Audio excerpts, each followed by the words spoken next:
Welcome to this week's edition of Kane and I Show. Hey, before we get started, hit that subscribe button. Hey, hit that like button too. Thumbs up. Leave us comments. That helps us out.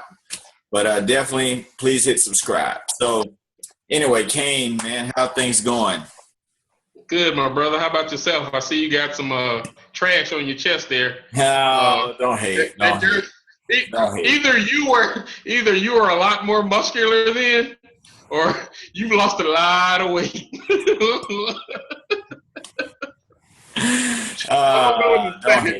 Don't hate. I mean, keep in mind, this is a jury, meant to have pads and stuff on, but Jesus Christ, what kind of pads do you have on? Huh? Man, what kind of pads do you have on? Offensive lineman? All right. So, of course, as always, we're brought to you by Geniuses at FanUp Network. So check out the website. Go there. Also, check out caneeyes.com. We have a lot of great stuff there. And also, a big announcement is this week's show will not only be a video, but we're going to take the audio and put it on a podcast on Google Play. So you'll be able to listen to us, maybe when you're driving in your car or something, if watching isn't convenient for you. So that's just something new we got coming out real soon. All right, so let's get into it. Of course, NCAA tournament kicked off this week. A lot of exciting things going on, probably games going on right now, as you're watching this. Stuff going on in the NBA. But the big story, when it comes to basketball, and this is a kind of between college and the pros, and I think you know where we're going, is LeVar Ball has become a TV celebrity. Man. And he's getting clowned. And deservedly so with some things. But I will say this, is that we're all mocking him. And the last person to make ridiculous claims and, just get TV time and internet, chatter of ridiculous claims they were making is now the president of the United States. So I think LeVar, he might be ahead of all of us mentally. So LeVar might be angling to be the candidate in 2020. I'm telling you, Mr. Ball, me personally, just me, I would love for you to come on the show. I'd love to ask you a few questions. Now we're going to be real because that's the only way we can be. But we need to have some fun. We need to talk to Mr. Ball, man. So if anybody can reach out there, tag him on Twitter. He got to be on Twitter. Somebody that off the chain has to be on Twitter. So if you're on Twitter, Facebook, whatever, hit us up. That's a good point. We're going to track him down. Yeah. My first question would be, why would you name a kid LaMelo? Well, if you notice, they all love something. Something. I mean, there's a lot of LaMelo. I mean, Carmelo was taken. Okay. So he didn't want to change into anything else. Where you gonna make it? LaMelo sounds like cheap imported car from South America or something. You know what I mean? Like, what happened to your Chevette? I traded it in to get that LaMelo. Oh, okay. Yeah. The LaMelo with the 20s on it? Yeah. That's it right. Yeah. My question on the serious would be, why? I ain't going to say why. Do you understand the pressure you're putting on your kids to perform by the things you are saying, other than being supportive or positive? There's nothing wrong with cheering for your kids. I mean, right. You got kids that play sports. My daughter plays sports. Trust me, I'm jumping up and down in the stands, hollering and hooting, having a good time. But you cannot, say these things when your kid hasn't. Okay, Lonzo's balling. I have to give it to him. Lonzo, he's a good college. He's a great college player. His son is in high school now. Is a great high school player. But you're just putting so much undue pressure on your kids. You're gonna have people hating your kids just because of what you say. And see, that's the thing. There you go. Because especially, I hate to say this, but especially in the community they're part of, yeah, you're gonna have people who just no one gonna hate on the success, especially when they see. Yeah, exactly. But then you have the loudmouth with it, and even when you came out and said, the first thing that got you a lot of attention, or first time I heard of you, was when you mentioned that your son was better than Steph Curry. Yeah. So now, I mean, obviously, do I believe that at this moment, a college freshman is better than, the guy who's a unanimous MVP a year ago? Of course not. But could you sort of see what he was saying? My son's a bigger, stronger athlete, and he's projecting, and he's dad and he's proud and he's, run his mouth.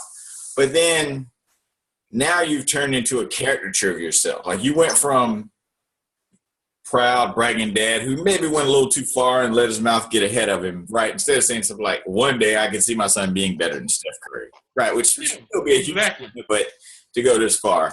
Now you're saying, like I said, now you just turned to a caricature of yourself saying crazy stuff like, oh, I could have beat Michael Jordan, or, I could beat Charles Barkley, or, I'm going to be straight up honest right with that one. I have to shut him down on that one. Look, okay, I'll give you a pass. Your son is as good as Steph Curry or a better player. He could be one day. He could be a very good NBA player.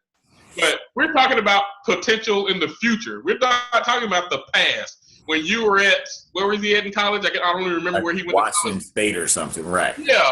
When you averaged 2 points a game in the same year Michael Jordan was in the NBA with the Bulls averaging 35 a game. Okay. You're at a small Division I. Right. Let's get, hold on.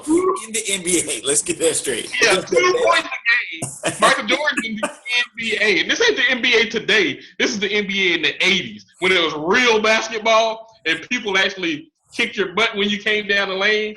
Hand checking was allowed. Rough fouls and all this stuff. You had to play man-to-man. Yeah. So you gonna tell me you couldn't beat Michael Jordan now. I'll tell you what, your son would struggle to beat Michael Jordan right now. That's a great point. The college LeVar Ball could not beat Michael Jordan right now. Okay. No. But I think the Hornets have tried to do that in practice, and they've gotten lit up just about every time they challenge Michael Jordan, and he comes out there and plays. Come on, man, this man's pushing 50 years old, and you still can't stop him. Even with the Steph Curry comment, he's overlooking the fact that, I think Lonzo's averaging like 14, 15 points, right? I mean, he's respectable as far as score, but he's not he's not lighting it up. Steph Curry was lighting it up in college. Steph Curry's lighting up dudes in the NBA who are bigger, taller, stronger than him every night. So yeah, exactly. Let's slow down. Slow down. Enjoy your son's journey. Now I'll say this. One of the things I heard him say was talking about, them creating a family brand and businesses and, possibly starting a shoe company, stuff like that. I love the thought of that, of, building your own business as opposed to representing somebody else's brand. Make your own actual business. I love that idea. But, all the kookiness and, back and forth with Barkley, and you're talking about he's fat and you're going to send him some donut. Like, dude, you're feeling yourself a little too much. And then to say that Barkley was – that would be an interesting game just because Barkley is so far out of shape. That'd be the only reason, because I guarantee you if it was Barkley from the 80s, Barkley would kill him too. Okay. Oh, but if there's anything that would get Barkley back in shape, it would be that, right? To make sure that he kicks the dude's butt just to shut him up. Yeah, he would. But then to say, here's the kicker. He said that Barkley's only challenging him to try to stay relevant. Yeah, Barkley got a job. Yeah. He's on television every night. Yeah. He's paid for that job. So Barkley doesn't need to stay relevant. The man's a daggum NBA Hall of Famer. Okay, he's always going to be relevant when you start talking about basketball. You, on the other hand, are only relevant because of your mouth and your kids. So, chill out on that with the Barkley stuff and let that be, because you're only relevant now because your kids are playing good basketball in college. At college being the key word.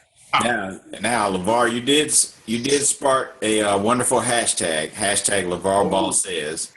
So that's a good one. Better tweets we got here. LeVar Ball says, my boy shot 20 for 19 last night.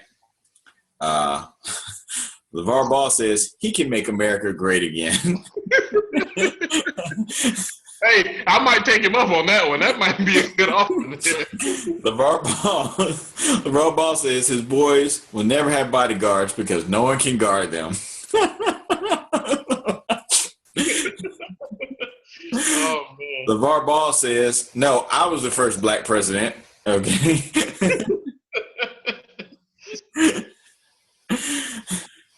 Let's see. LeVar Ball says Brian Williams was there when he beat Michael Jordan 1-on-1. That's classic.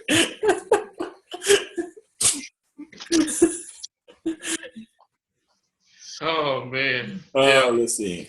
LeVar Ball says I taught Brian Scalabrine everything.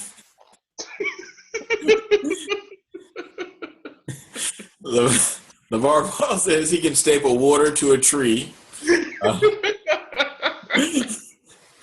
LeVar Ball says he taught Bruce Lee how to use nunchucks.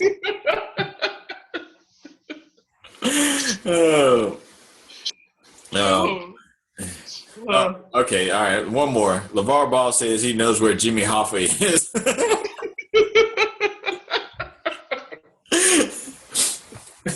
All right, so. Oh, man. All right.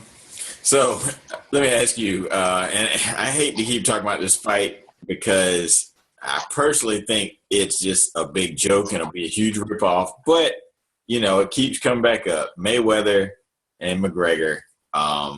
So would you rather see Mayweather and McGregor fight or Barkley versus Ball? I mean, for entertainment value, I want to see Mayweather and Conor McGregor fight. Now, if we can have an undercard or a side event, something to prequel of the fight, I would love to see them play a game of 21. Oh, man. You know what? I think I'd rather see them box each other than play basketball. You know what I mean? Barkley wouldn't make the first round. He'd pass out from exhaustion. Give him some time to train, What are you going to do, trade eating donuts? It ain't going to work. Now, I honestly, I would probably, I ain't gonna lie, I'd probably go to a bar or something, or come to your place and watch the fight, but I wouldn't pay for it. If McGregor and Mayweather do fight or when they fight or whatever, right? I guess it's gonna happen. There's so much talk about it and so much money. Yeah. I think it's gonna happen. But because I just have a hard time seeing how McGregor could even challenge. Because you've never seen Mayweather, as annoying as he is, he's always ready. You've never seen him out of shape. You've never seen him come to a fight out of shape. I don't think he ever takes anybody lightly. And knowing that McGregor's only remote shot would be, a haymaker or to knock him out, I'm sure Mayweather would come in prepared. You know what I mean? So I just can't see how McGregor could get to him because he just doesn't have enough boxing experience. Yeah, he doesn't have the boxing experience, and plus, Conor McGregor's punches are long. Now, he's pretty quick, but his punches are really long. He has to wind up a lot, and you can't do that on Floyd. Nope. People who are quick punchers and short punchers can't hit Floyd. How many times have you ever seen Floyd take a good, more than one or two per round, a good flush hit? Right. Floyd never takes. Yeah, Floyd never takes those. So it's not going to be some guy from the UFC connecting on these punches, So that's not going to happen. Like you said, it'd have to be a haymaker that Conor caught him with, and Floyd would have to be totally unprepared for the fight, which isn't going to happen. I mean, if they're going to be doing a boxing style match where there's not going to be any grappling or kicks or nothing like that, McGregor doesn't have a chance to win that on points or win the distance. It's going to have to be some kind of lucky punch where he catches Floyd. But I mean, all these years he's been boxing, how many people have caught Floyd with a flush punch that actually shook him? I mean, I can remember maybe 2-3 times in his whole career. Plus, McGregor,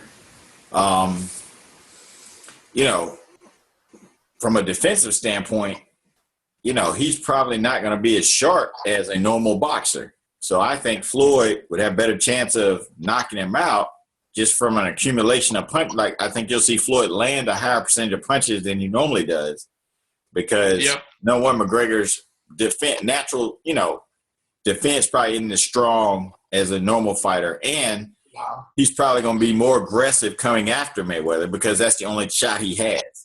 Yeah, and like Floyd is probably the greatest defensive counterboxer the boxing world's ever seen. I mean, he's not good. He's almost perfect being a counterpuncher, a defensive counterpuncher. Right. I mean, if you come at Floyd, you're not gonna hit him. 2, you're gonna get hit as soon as you take a break or step back. And 3, he's not gonna let you get a clean shot on him. So, I mean, Conor's in a no-win situation with that. I mean, like I said, for the entertainment value, it is going to be star-studded. I'd pay to watch the press conferences before I pay to watch the fight. That's where the entertainment's going to be. I'll tell you who will win the press conference. Conor McGregor will definitely win the press conference. There's no doubt about it. That's where the entertainment's going to be, is those two jawing at each other. It's going to be like better than wrestling. Those two, that's what I'll pay to see over the actual fight, because at the end of the fight, what I keep imagining is these two getting in a limo together, laughing on the way to the bank. You know what I mean? Yeah, we did it. Yeah, definitely that. Right. Yeah, I definitely. A million suckers just paid $99 to watch this crap. You know what I mean? I'm not. I'm going to Twin Peaks and watch it. I'm telling you where I'm going.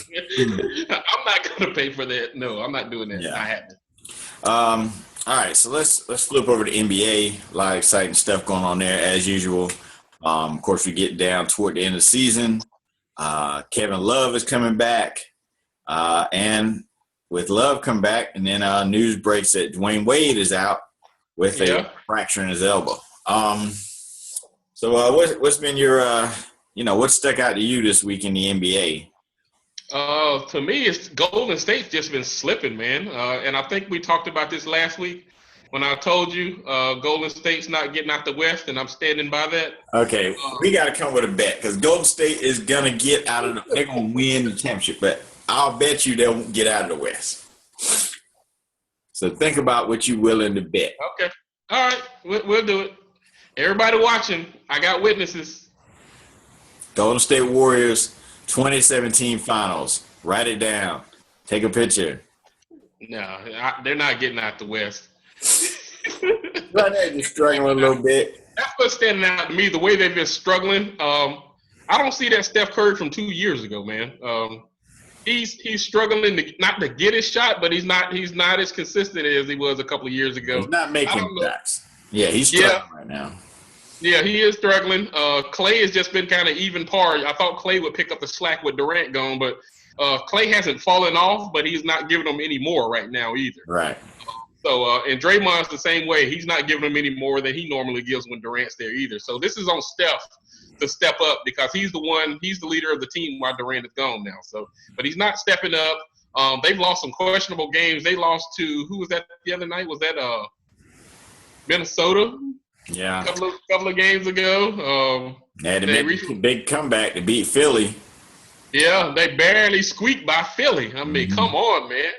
And this is without Embiid or anybody, man. So, I don't know if they're just playing down to the level of competition, but I suspect, like you said, this isn't the same team from last year. They don't have that bench that they had last year. They don't have Ezeli and all these other bench players that they can count on last year. Yeah, and now that you're short Durant, that's going to hurt them even worse. So, and actually I think San Antonio is actually even with them for the number one spot now. It's either a half a game or they're even with them right now. Yeah, they're right there together, yeah. Yeah, so, San Antonio, who doesn't need home court, I think Golden State needs it, to tell you the truth.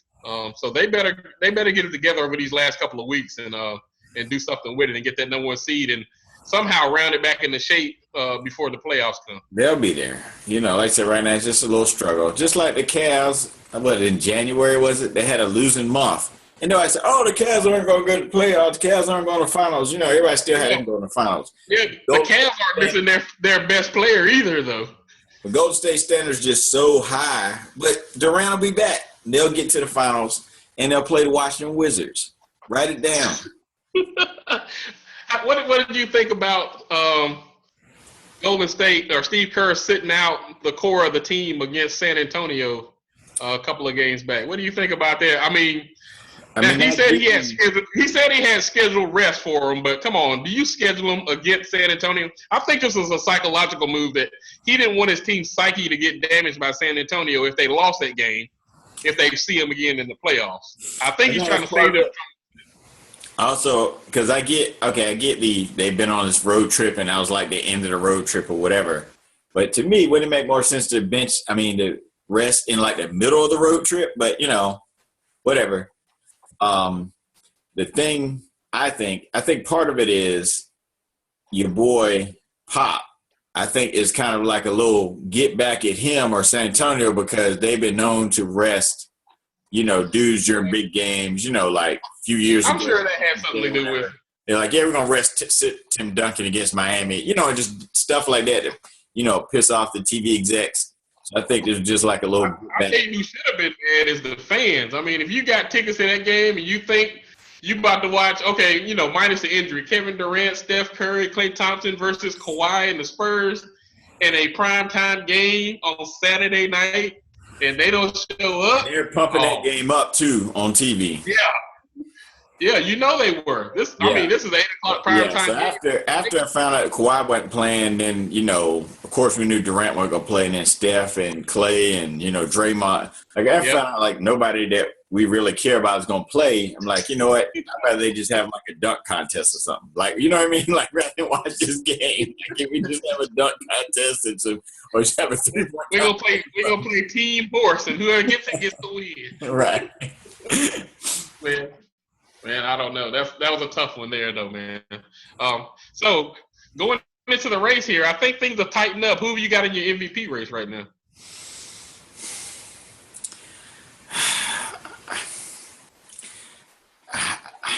I've got Harden or Kawhi. I love Westbrook. I love watching play. And I know he's doing his thing, but I just have a hard time. If his team was like in the top 4, it'd be easier for me to put him up there. But, and then put it like this. I'm talking from who I think will actually win, not who I would vote for, okay? So I think it'll probably either be Kawhi or Harden because history's shown that the voters don't award a ridiculously great season if your team isn't in that upper echelon. If you remember when Kobe averaged like 35 a game, but they were like one of the bottom of the West playoff teams. He didn't win. Steve Nash won, So looking at history, I think it'll either be Harden or Kawhi. And Kawhi seems to be picking up steam as the season ends. Yeah, I think Kawhi's stats aren't quite on par with the other two. But when you take into account what his team is doing, they're number 1 in the West. They're looking to have defensive highlights. Exactly. He's putting up, highlights every night. Of course, everybody else is as well. But Westbrook's team, he's Superman, but they're not winning anything. And I really think James Harden has slipped past him in most voters' eyes. Mm-hmm. Me, myself, I'm still kind of up in the air about it. You got a guy averaging a triple-double But then again, you got somebody who's a couple of rebounds away from averaging triple-double, and his team is 8 more spots ahead of that other team. Right. So I think Harden's going to get it right now. And like I said, I can't say he doesn't deserve it. I mean, he's putting up astronomical numbers this year. He's having an outstanding year. On top of that, he's winning. And he's winning some big games now as well. So it's not like they're just beating nobodies.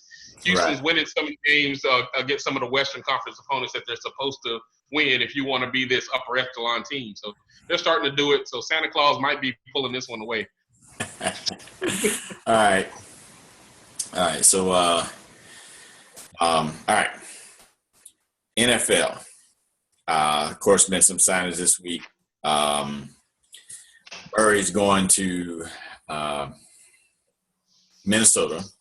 So they're moving on from Peterson. Where do you see Peterson fitting in, I guess? I'm trying to think of a veteran team that needs a running back or just somebody to plug a hole. And I'm not sure where that's at right now. I mean, I don't think it's a title contending team that wants to bring him in. I don't think he can get that kind of team to attract him. I really think he's on the decline. Not only just physically, but Adrian Peterson's got a lot of miles on him, and it's hard miles. Adrian Peterson's not a finesse runner. He didn't run out of bounds. Adrian Peterson's got some wear and tear on those legs, those knees, those shoulders. Oakland, do they do a switch? I mean, can they need a running back? Murray's gone. Yeah. Can they plug a hole? I think I'm trying to think who else is in that kind of mold. Carolina. Yeah, but Carolina could use a second running back. It really, to me, it comes down to because obviously there are a lot of teams where he could come in and be an effective back, just not an every down back, right? Yeah. Is he willing to take that role of, I might get 200 carries, right? And is he willing to take the money that comes along with that role? Like when you're used to making bank in a year or whatever, are you willing to take 2 or 3 now? Or that's going to be market value now. He's not going to get much more than that. He's going to have. Or are you just ready to just move aside? You know what I mean? Like at some point, is it worth it for you to just keep playing for a little bit?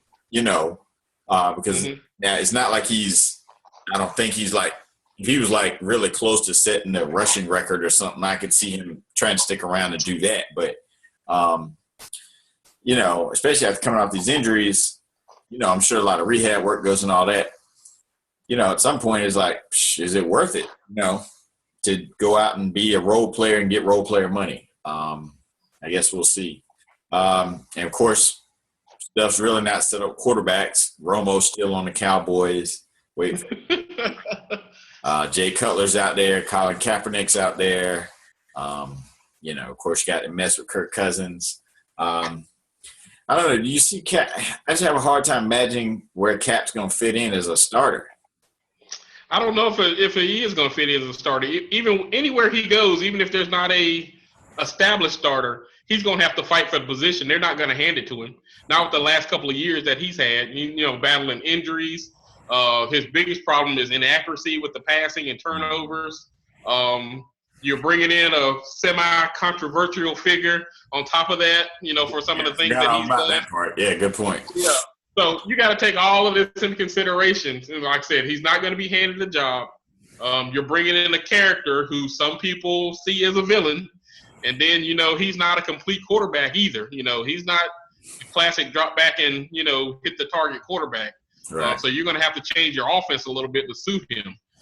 So with that being said, the market's not wide open and he won't fit in every spot. So it's going to be hard for him to find a spot to land in, to me. That's a good point. All right. So just want to remind everybody one more time, hit that subscribe button. We appreciate you watching. We're going to be out. Hit us up on Twitter, Kane_Ice. Hit us up on Facebook with your questions, comments. And like I said, we appreciate you. Keep tuning in.